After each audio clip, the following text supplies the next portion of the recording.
terjadi gelombang percepatan dalam persoalan yang terkait dengan kasus ijazah Pak Joko Widodo. Selain masalah lain ya. Pertama ada komentar dari Pak Jokowi sendiri, menurut perasaannya, perabaannya, dan juga peta di dalam gerakan sendiri, peta di dalam dan di luar gerakan-gerakan yang terkait dengan persoalan yang sebetulnya bukan ijazah, tapi masalah kredibilitas dan legacy dari Joko Widodo selama menjadi presiden. Nah, untuk melihat data-data ini, fakta-fakta terbaru, perkembangannya, kita hadirkan seorang aktivis intelektual organis yang pernah menjadi birokrat. Kakanda kita Bang Muhammad Said. Selamat datang, Bang. Saya sejak siang menunggu Abang. Karena tahu Abang sibuk dan saya tetap paksakan Abang harus datang. Ada apa dengan surat Profesor Dr. Sofyan Effendi, Bang, yang mengatakan mencabut seluruh pernyataannya dalam sebuah podcast? Apa yang terjadi? Ini masih berdinamis, jadi belum saatnya kita buka. Tapi Sofyan Effendi menceritakan hal itu 5 Desember 2024. 5 Desember. Ke saya di kampus UGM. Di kampus UGM, oke. Jadi saya sudah tahu cerita itu di kampus UGM dan baru dibuka kemarin. Tapi saya sudah menduga ini pasti akan terjadi dinamika yang sangat tinggi. Dan Bung Indra pasti baca Twitter saya pagi-pagi. Ya. Menyatakan bahwa terjadi tekanan kepada Sofyan Effendi. Tekanan sekitar jam 7 pagi. Dan saya minta teman-teman Jogja untuk mengawal Sofyan Effendi karena kemungkinan akan terjadi ancaman kriminalisasi. Jam 2 tadi keluar surat pencabutannya, jadi saya sudah menduga. Tapi ini sedang berdinamika, saya lagi monitor terus apa yang terjadi sebenarnya. Jadi nanti kita akan bahas apa yang terjadi sebenarnya. Tapi saya memang sudah menduga akan terjadi seperti ini. Berarti memang ada upaya untuk menekan, ada tekanan, ada pressure. Apa dampaknya bagi gerakan, Bang? Saya pikir menambah semangat karena begini, Pak Jokowi pasti betul berjuang habis-habisan tentang ijazah palsu ini karena ini kalau ini terjadi air bah akan masuk untuk menggulung dinasti Jokowi. Ini sangat normal. Ya kita lihatlah daya tahan masing-masing pihak nih. Nah, baru saya ketemu dengan teman-teman pergerakan semakin ditekan itu semakin menemukan semangat. Karena kalau Jokowi menganggap itu biasa-biasa saja, tidak melakukan perlawanan terlalu tinggi, artinya tidak ada masalah dong. Jadi saya mau berharap pihak Pak Jokowi itu jangan menganggap bahwa perlawanan kepada aktivis ini mengendorkan semangat juang mereka, justru menaikkan semangat juang mereka. Karena sangat logika. Jadi umpamanya gini, Bung Indra Piliang kita tuduh si A, tapi Bapak ketawa-ketawa saja nganggap ini pasti kita iya benar, siapa tahu benar. Tapi kalau orang itu melawan terus dan bertahan habis-habisan, bahkan mau menjarakan siapapun, maka pasti orang curiga ada sesuatu yang ditutupi. Dan kelihatannya hampir seluruh rakyat Indonesia sudah percaya bahwa memang ada sesuatu yang ingin ditutupi. Nah, problemnya sekarang adalah sepertinya perlindungan Joko Widodo kepada permohonan perlindungan tanda kutip kepada Prabowo, sebenarnya Presiden Prabowo juga sudah melihat ini nggak kuat nih, nggak kuat untuk melindungi terus. Itulah kenapa sekarang saya kan kemarin menyatakan 9 kasus korupsi, 9 kasus yang mengarah semua ke Jokowi. 9 kasus? 9 kasus yang mengarah semua ke Jokowi. Nah, semua mengarah ke Jokowi. Nah, yang di catatan saya 27 loh yang akan muncul. 27 kasus akan muncul untuk 9 ke 27 ya. Ini baru 9 yang terbuka. Nah, jadi saya berharap Presiden Jokowi jangan Presiden Prabowo. Presiden mantan Presiden Jokowi Oke. jangan jumawa terus melawan terus-terusan. Melawan terus-terusan. Tidak ada yang kuat melawan suara rakyat. Bung Karno yang kuat begitu, nggak kuat melawan. Oke Bang, kita lihat kredibilitas dari seorang Sofyan Effendi yang abang kenal seperti apa? Saya kenal Konditenya, beliau. ya. Saya kenal beliau sejak 95. Dia kan kepercayaan Habibie. Ya. Dia pejabat di Pak Habibie menempel terus. Dan saya tidak pernah lihat dia punya catatan apapun. Hitam ya? Enggak. Nggak ada. Saya kenal baik dia. Tapi bahwa bukan petarung ya. Ya. Bukan petarung. Dia seorang teknokrat atau birokrat? Dia Teknokrat, teknokrat, birokrat, ilmuwan. Ya, birokrat ilmuwan. Ya, gitu. Nah, jadi kalau dari integritas saya bahwa dia bermain enggak, dia orangnya luruh, tapi bahwa dia apakah dia kuat menghadapi tekanan itu saya belum pernah lihat faktanya. Dibandingkan dengan kredibilitas Pak Jokowi Ya jauh lah. di UGM sendiri, Ya bekas rektor. dia berarti punya Ya. banyak sekali Iyalah. orang-orang yang Ya. dijadikan Ya. berilmu ya. Iya. Oke, berarti dalam kasus ini kita masih melihat perkembangan ya Bang ya. Saya masih melihat perkembangan dan kita nggak tahu apa ujungnya. Itu masih dinamika. Hari per hari sekarang akan bertambah Bang. Menit ke menit. Menit per menit. Menit ke menit. Berarti kita harus agak begadang juga nih Madilo. Jadi kalau dia begini, Ya. ini kalau air mengalir sangat kencang dan Anda bendung, maka Anda jebol. Itu saya ingatkan kepada Jokowi. Ini alir mengalir untuk membuka keuangan Anda, ada bendung yang keras maka Anda jebol. Yang terkait lagi Bang dengan, kita agak pindah dikit ini ke Riza Khalid. Saya ingat betul ketika Papa minta saham 2016, Golkar sangat terpuruk. Karena menjelang pilkada serentak 2016. Golkar waktu itu sampai nomor 10 di bawah Partai Bulan Bintang. Dapat kursinya. Tapi pernyataan Riza Khalid yang bagi saya orang Minang itu begitu kejam adalah dia bilang, bagaimana Sumatera Barat? Wah, saya nggak bisa berbisnis di sana. Kenapa? Dia kan nggak bisa masuk ke Sumbar. Dia bilang, jangan-jangan Dajjal muncul dari Sumatera Barat, orang Minang itu. Itu saya Nah, abang kan sering mengatakan bahwa ini aktor yang dibuang sebelumnya. Tapi kenapa muncul lagi? Abang juga pernah bercerita di podcast di sini bahwa kepercayaan abang runtuh ke Pak Jokowi ketika melihat Riza Khalid hadir dalam satu acara pendidikan partai. Apa abang lihat? Saya sering menyatakan, Riza Khalid ini kan saya tahu dinamika bisnisnya sejak Orde Baru. Jadi paham Sejak saya. Orde Baru. Dan saya sering berkali-kali berbeda dan saling menjegal. Berkali-kali. Abang dengan dia? Dengan dia. Oh, kaki Dengan ketemu gengnya. kaki ya? Dengan Dengan gengnya. Kaki Dengan ketemu kaki ya? Ya, nah. PSM melawan Semen Padang ini? Ya, oke. Nah, saya menyatakan bahwa istilah saya ke Riza Khalid adalah dia bendahara, kasir penguasa. Siapapun penguasanya. Kasir. Penguasa, siapapun. Mulai Orde Baru. Jadi, mulai. Seorang Don Corleone, tapi Ya. akuntannya? Ya. Oke. Ya, kasirnya. Kasirnya? Kasirnya. Apa yang disebut kasir itu, Bang? Ya, semua dibiayai sama dia.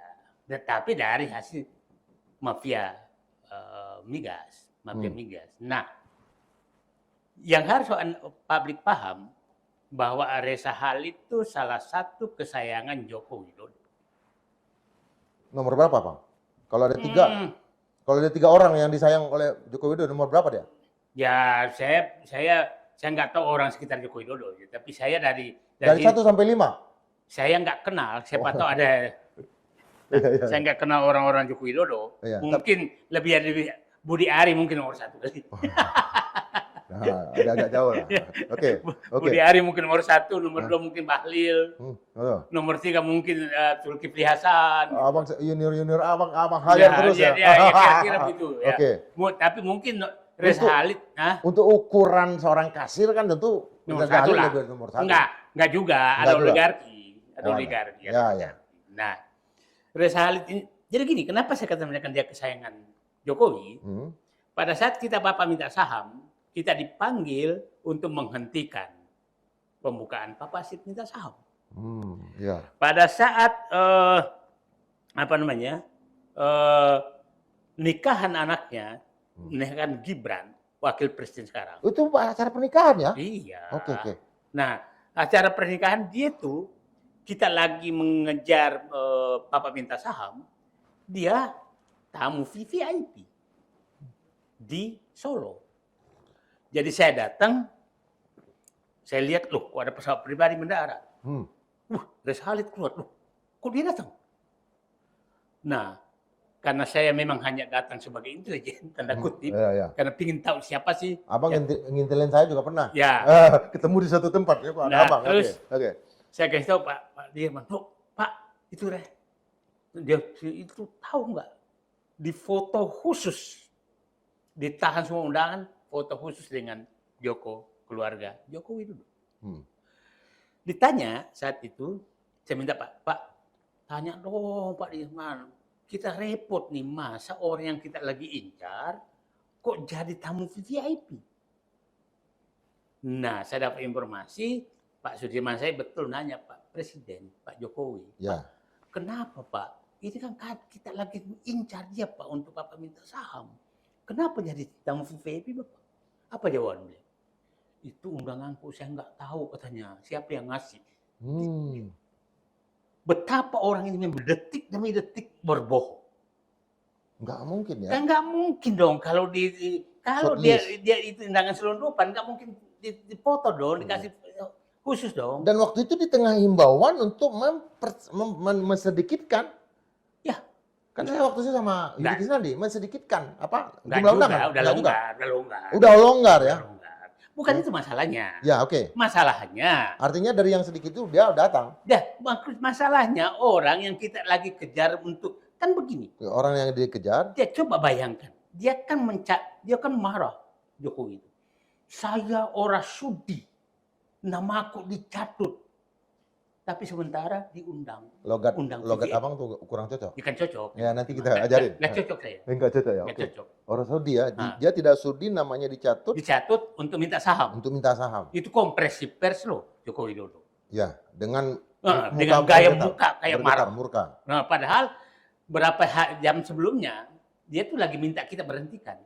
Tapi kita nggak mau berhenti, pura-pura jadi pahlawan. Bahwa dia marah. Itu pura-pura marah.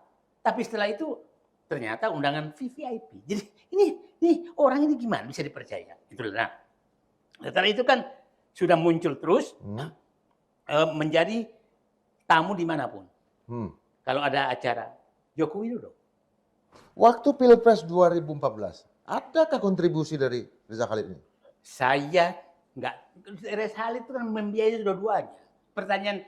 Oke. Ya membiayai. Tapi tahun 2009 saya tahu betul Pak JK menolak. Nah, ya betul. Saya tahu betul. Ya, jangan terima dari itu karena bergetar bumi ini. Banyak urusan kita. Siapa tahu Pak JK nolak, yang lain terima.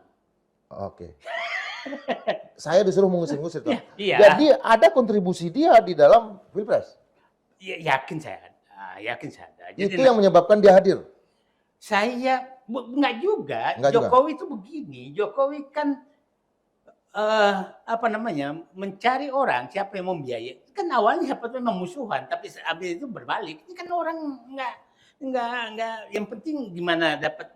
Banyak sekali pebisnis awalnya tidak cocok Jokowi, tapi pada kalau dia mau ini dia terima gitu dan aman lagi. Nah, kita masuk ini. Nah, sekarang ini kasus.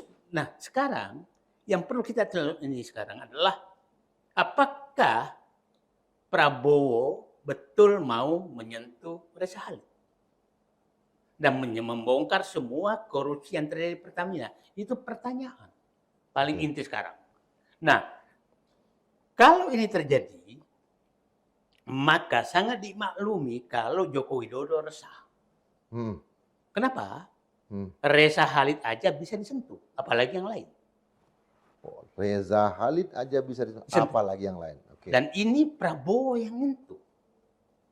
Nah, jadi kerisauan Joko Widodo sangat dimaklumi. Hmm. Nah, sehingga keluar kata-kata bahwa ada agenda besar di balik ijazah palsu dengan apa namanya, ijazah palsu dengan pemakzulan Gibran. Keberadaan Rizal Khalid sekarang di Singapura itu apa bisa diambil dengan perjanjian ekstradisi, Bang? Nah, Agak teknis. Entar dulu. Oke, silakan, Jadi, silakan. Oke.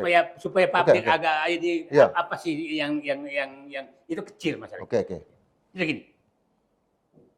Jadi Reza Khalid ini seluruh presiden itu tidak ada yang bisa menyentuh.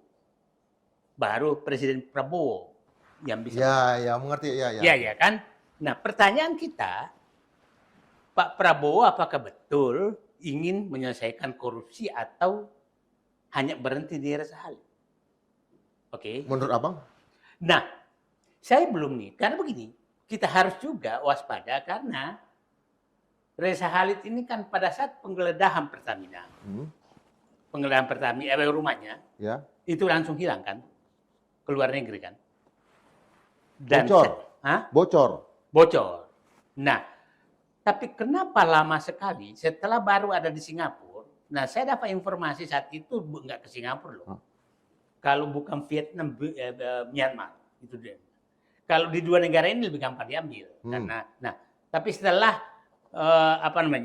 nah, ingat pada saat penggeledahan itu Reza Khalid pergi, Erick Thohir datang ke Kejaksaan Agung. Malam-malam kan, sampai malam. Infonya sampai jam 11 malam. Nah, besoknya pernyataan Kejaksaan Agung kan menyatakan bahwa kemungkinan ada terlibat lebih tinggi. Tapi setelah itu, setelah Erick Thohir ke sana, besoknya diturunkan bahwa tidak ada yang terlibat. Nah, artinya siapa tahu ini ada bargaining, gitu kan? Ada bargaining. Nah, timbul pertanyaan saya saat itu, ini nggak mungkin lagi. Nah, sehingga kita menyatakan kalau nggak bisa menyentuh ke atas, Pak Prabowo berarti nggak ini lagi. Nah, sekarang korupsi ini aneh loh. Begini anehnya. Ini yang tersangka tuh Hanung Budia. Hanung Budia itu Direktur Pemasaran Pertamina 2014. Oke. Padahal kejadiannya ada 2018 ke 2023. Nah, ya kan? Nah, Hanung Budia ini adalah pasangan tangguh dengan Reza Khalid dari dulu. Dari dulu. Nah, jadi hipotesa saya bahwa korupsi Pertamina ini tidak dikendalikan oleh Pertamina, tapi dikendalikan dari luar. Dari luar, dan biasanya mengendalikan, nah jumlahnya sangat besar, waktunya sangat lama, terjadinya di seluruh Indonesia, karena itu sampai ke SPBU. Artinya ada kendali yang sangat perbedaan kuat harga, ya. Termasuk perbedaan harga ya. Bukan. Papua sama oke. Bukan itu. Bukan. Ini kan memang oplosan. Oke, Oplosan itu Petralite tapi dibayar Pertamax gitu. Nah, berpengaruh ke semua SPBU ya. Jadi bukan rakyat yang dirugikan Ya. selama 5 tahun loh. Jadi kita membayar Pertamax tapi kita dapat Petralite. Akhirnya kan harusnya seluruh rakyat menuntut dong. Ya. Nah, yang menariknya kan tidak ada pimpinan Pertamina yang terlibat. Hanya dirut anak perusahaan. Apa yang Abang mau jelaskan? Artinya ini tidak korupsi ini tidak dikendalikan oleh Pertamina, tapi dari luar Pertamina yang mengendalikan. Karena contohnya Hanung Budia di luar kok, bukan pejabat. Nah, artinya yang biasanya kalau ini pengalaman saya gini Bang, dalam bahasa saya berarti yang menjalankan produksi Pertamina itu orang asing, orang lain. Makanya ini yang diambil. Korupsinya diatur. Tapi kan mereka menjalankan. Nah, artinya ada perintah dari samping, dari atas samping ke dalam. Ya, paham saya. Nah, yang biasanya bisa memerintah dari samping luar adalah biasanya kalau begini, kalau bukan Menteri SDM, Kementerian SDM, Kementerian BUMN. Oke. Karena yang bisa memerintah samping hanya itu. Ada dua motor ini, dua mobil bis. Ini dia bergerak ke sini, bergerak ke sini. Ada yang memerintahkan sopir akhirnya bergerak ke sini. Ya, nah, kekuatannya lebih kuat. Kekuatannya lebih kuat. Nah, sehingga kalau korupsinya kan kalau memang korupsi Pertamina, Direktur Pemasaran Pertamina dong yang kena. Betul. Yang 2018-2023. Ya. Kenapa yang 2014? Artinya perencanaan korupsi ini dilakukan dari luar. Dan jumlahnya sangat besar, 285 triliun. Dan ingat, terjadinya ini di puncak-puncak pemilu loh. Tahun 2018, menghadapi 2009 Pilpres 2019, dan sampai 2023. 2024, kenapa berhenti? Oke, kenapa berhenti? Artinya 2024 penguasanya kan Prabowo, bukan lagi Jokowi. Oh. Ya kan? Ya. Nah, jadi saya duga-duga, berhenti dulu. Ini belum tentu Prabowo setujui. Kenapa hanya berhenti? Ini bisnis besar loh, dan sudah dirancang semua. Kenapa 2023 berhenti? Ya. Artinya sangat bisa diduga bahwa ini biasanya kalau korupsi begini, yang atas paling tahu. Karena sangat dinamis. Contoh beginilah. Ini kan begini, Indra. Ini yang terlibat itu 3 dirut anak perusahaan, yaitu penggapalan internasional, shipping internasional, kemudian kilang, dan Petraniaga yang mengendalikan tangki-tangki penyimpanan. Petraniaga ya. Ya.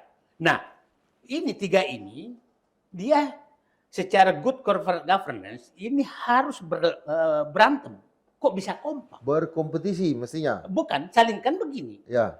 Kan saya kapal, saya harus nanya dong. Ya. Berapa jumlahnya, kualitasnya seperti apa? Orang yang menerima di sana akan mengecek juga kualitasnya begini. Gimana orang yang menerima seluruh Indonesia, jelas yang dikirim Petralite, tapi tanda tangan pertama. 5 tahun. Artinya ini sangat sistematis. Nah, lucu kan? Jadi kan yang punya kilang ini kan Reza Khalid kan? Reza Khalid dengan Pertamina. Nah, yang saya katakan sekarang Reza Khalid itu berbisnis hanya untuk supply dan sekarang dia masuk kilang. Kilang. Dia punya kilang. Yang saya sebagai orang awam nih Bang, pas yang di Cilegon kan, yang di sama kejaksaan, tetapi punya jalan. Ya. Kita lihat, baru kita tahu bahwa itu punyanya dia. Ya. Nah, secara operasional Bang ya, Abang jelaskan dalam bahasa yang sederhana. Berarti kenapa mestinya mereka tidak saling mengenal? Harusnya dan seharusnya. Good corporate governance. Ya, betul. Kalau dia rapat harus berantem. Kalau kita pimpinan, 3 orang, 3 unit yang harusnya berantem, damai, berarti ada sesuatu. Yang memimpin rapat itu BUMN? Kita nggak tahu lagi. Dirjen BUMN? Nggak. Itu pasti di Pertamina harusnya. Dari Pertamina yang memimpin rapat? Iya, tapi kan anak perusahaan ini kan harusnya berantem gitu. Ya. Nah, itu harusnya dibawa Direktur Pemasaran biasanya. Direktur Niaga.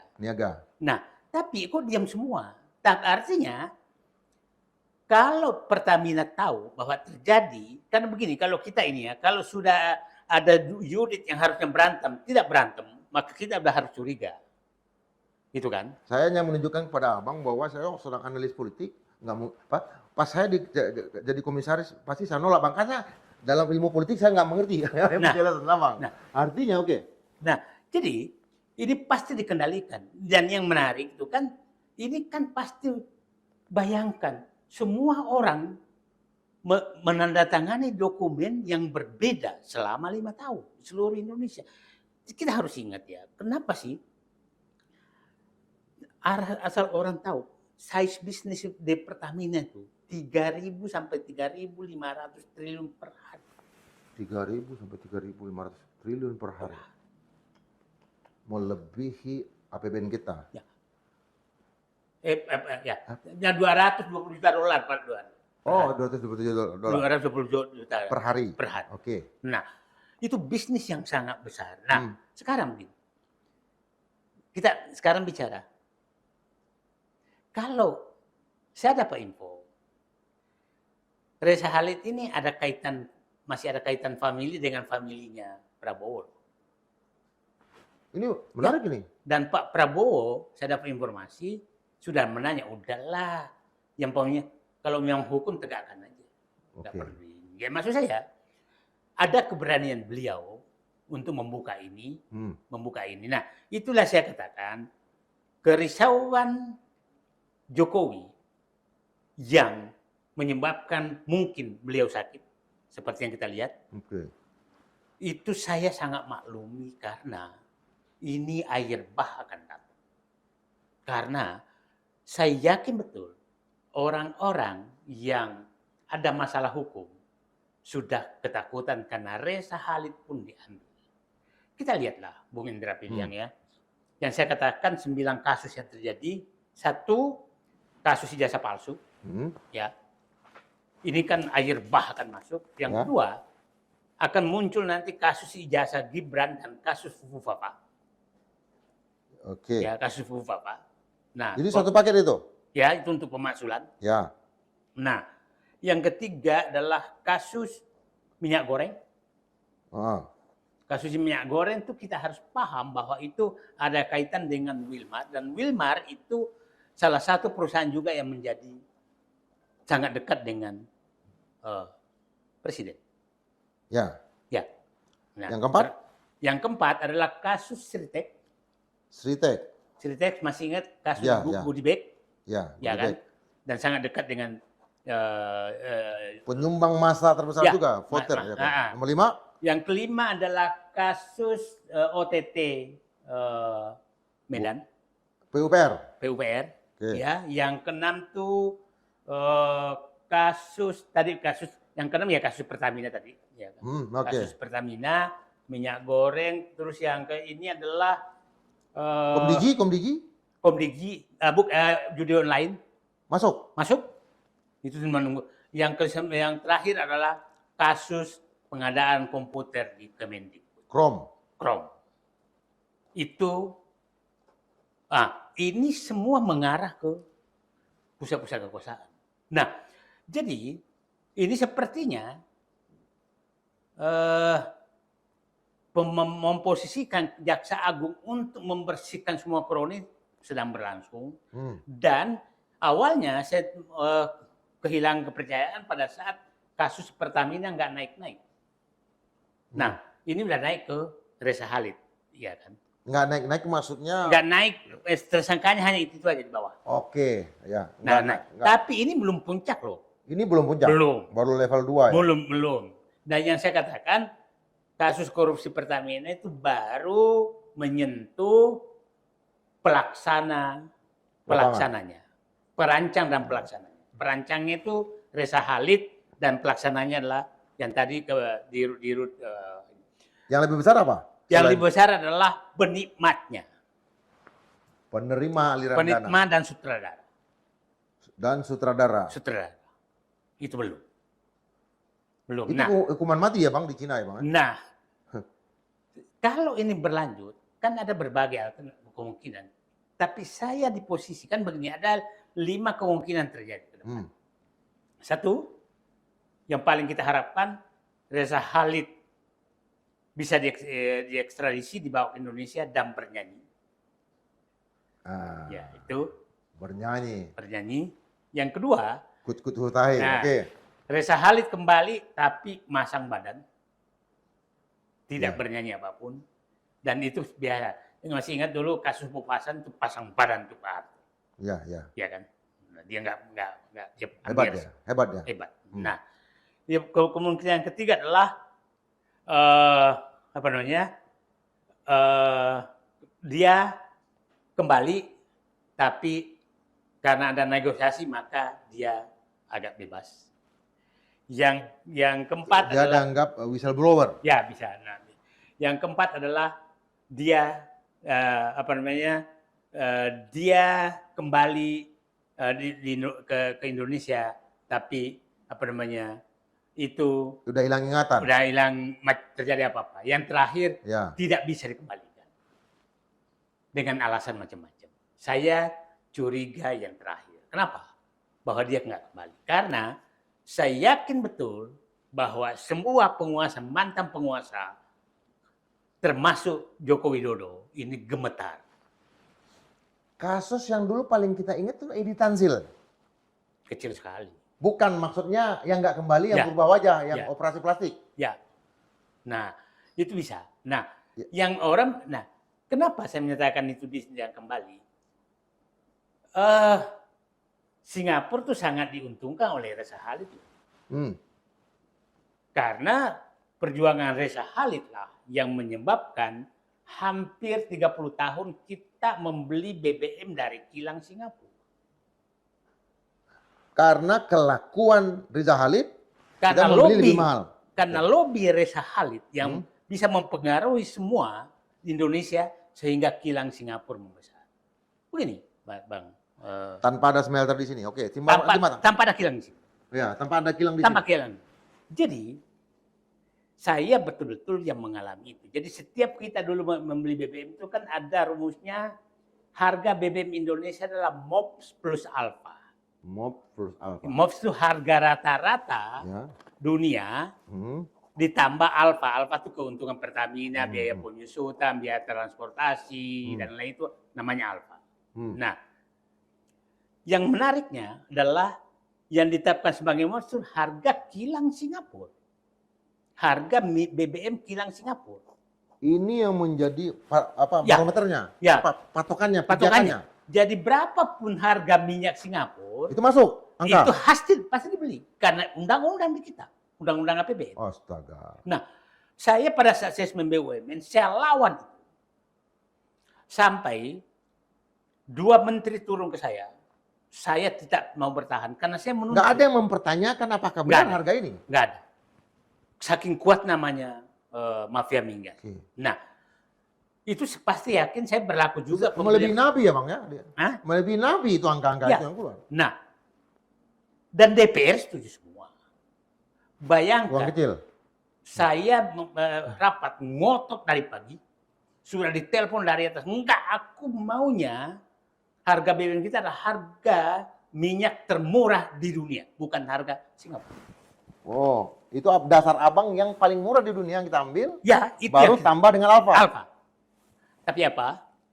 Jam 11 malam, Menko, nggak usah sebutkan namanya, Menko Perekonomian datang dan saya minta Said Didu keluar dari ruangan. Karena abang ngotot terus. Ya, ngotot terus. Habis makan cucuk kuda kali Bang. Nah, Oke. itu tahun 2007. 2007. Nah, ya. Oh, udah zaman Pak SBY ya? Ya. Oh, Jadi saya tahu semua lah mereka-mereka ini. Udahlah. Nah, Reza Khalid ini memang dari pelaku dari dulu. Nah, ini kita. Itu Petrol. Petra. Pada saat kita mau bubarkan Petrol 2016. 2016. Kementerian SDM, Pak Faisal Basri almarhum, Ya, dia satgas kan? Satgas, Dia satgas itu. ya, Saya Satgas. tahu itu. Hasil audit di Petra Denta atau Petra apa namanya Australia auditnya menunjukkan bahwa pengendalian Petra selama itu adalah Reza Khalid. Dari HP-HP yang ini semua mengarahnya ke sana. Jadi hanya formalitas. Hal itu kita laporkan KPK, nggak lanjut. Jadi memang ini pemain nggak bisa disentuh. Gitu. Nah, sempat hilang. Jadi pada saat itu sempat hilang tuh pada saat trio di Pertamina itu Endera Tono 100 sebagai komut, Ari Sumarno Dirut, dan Sudirman Said sebagai pelaksana penggandaan. Hendri Hartono mantan Panglima TNI. Sebagai komut, Ari Sumarno sebagai Dirut. Ari Sumarno latar belakangnya apa? Hah? Profesional ya? Profesional. Ya. Dari Pertamina dari dalam. Sudirman Said apa? Ya, Nah, oke. itu diberhentikan kan. Pertamina beli langsung dan Sudirman Said yang kemana-mana itu dapat kita harga murah. 2007. Sudirman Said kan menjadi menteri 2015. Enggak, itu Oh. masih di Pertamina dia. Oh, dia di waktu dia di Iya, di Pertamina. Pertamina. Sebagai apa dia? Sudirman Dia Said. kepala divisi ISG, Integrated Survey Oke, Chain. oke, oke. 2007 dia di Ya, Pertamina. Di Sudirman Said. Pertamina. Oke. Pertamina. Oke. Nah, setelah itu dia sedang di Eropa, ditelepon. ini permintaan pemerintah, hentikan itu. Ini maunya. Masuk lagi lah, dipecatlah Sudirman Said. Nah, Ari Sumarno juga diberhentikan. Diganti Karen. Karen. Nah, Indi Hartono mengundurkan diri. Ya. Nah, ini supaya publik paham bahwa memang ini pemain. Dirut pun bisa dihentikan oleh Risalah. Setelah itu hidup lagi. Tapi kan Karen juga kena kan? Nah, Karen ini yang membersihkan Sudirman Said. Ya betul. Itu Nah, betul. menghidupkan itu Karen. Menghidupkan lagi Karen. Menghidupkan lagi mafia. Mafia ini. Jadi, nah saya mengingatkan semua publik, janganlah berbuat curang karena pendek sekali Anda akan terkena. Nah, jadi itu yang nah, jadi orang Gersal ini hidup terus mati lagi. Setelah itu Hidup terus mati lagi. 2014 mati lagi karena Mati Sudirman lagi. Said Menteri SDM. Ya. Saat itu kan mati lagi kan. Tapi setelah Papa minta saham, Sudirman Said di-outkan, kita semua out, 2006, 2007 hidup lagi. 2017. 17 hidup lagi. 2017. Tanpa kita tahu karena dia Tanpa di dalam, tahu. kita di luar. Kita di luar. 2018 terjadilah korupsi ini. Hanya dalam waktu kurang dari setahun. Dia kurang bisa dari masuk lagi. Masuk lagi. Nah, itulah Keahliannya ya. keahliannya dia. Jadi semua itu begitu terus. Nah, jadi saya katakan ini pasti Joko Widodo dengan 9 kasus tadi ya betul-betul lagi kelimpungan. Sementara 2017 itu perubahan dalam diri Pak Joko Widodo terlihat benar ya. Bukan di situ, 2016 tuh. Jadi begini. 2016 kan reshuffle. Ya, 2016 itulah perubahan Joko Widodo. Yang saya bilang mengkudeta negara itu dinasti Joko Widodo terjadi 2012. Saat itu dikeluarkanlah orang-orang baik semua. Ya. Sudirman Said, Anies Baswedan, Rizal Ramli, Jonan, Saleh Khalid, Saleh Khalid, terus siapa? Si Ferry Muslim Baldan. Dihabiskan oleh mereka hafal semua. Nah, itu kan. Terus PDIP Karena dianggap bersokongkol. Ya, masuklah oligarki semua ini, pengusaha-pengusaha ini menguasai. Dan abang keluar dari pemerintahan, saya juga keluar. Nah, itu yang terjadi. Jadi saya bilang sekarang ini Pak Prabowo betul-betul dihadapkan pada pilihan, maukah memberantas korupsi. Dan kalau Pak Prabowo kan begini, Pak Prabowo kan menyatakan terus, mari hormati Jokowi. Itu kan ya. Hidup Jokowi, hormati Jokowi. Pak Harto juga menggantikan Bung Karno, menghormati Bung Karno loh. Dikudur, mendem jero. Ya, menghormati Bung Karno loh, Ya. tapi bukan berarti melindungi hukumnya. Ya. Pak Habibie menggantikan Pak Harto, tidak bisa menghalangi proses hukum loh. Nah, itu yang kita harapkan. Pak Prabowo hormatilah, tapi jangan menghalangi proses hukum. Pertanyaan saya yang berikutnya, Bang. Apakah akan ada... Dia mati lagi, katakanlah dia mati sekarang.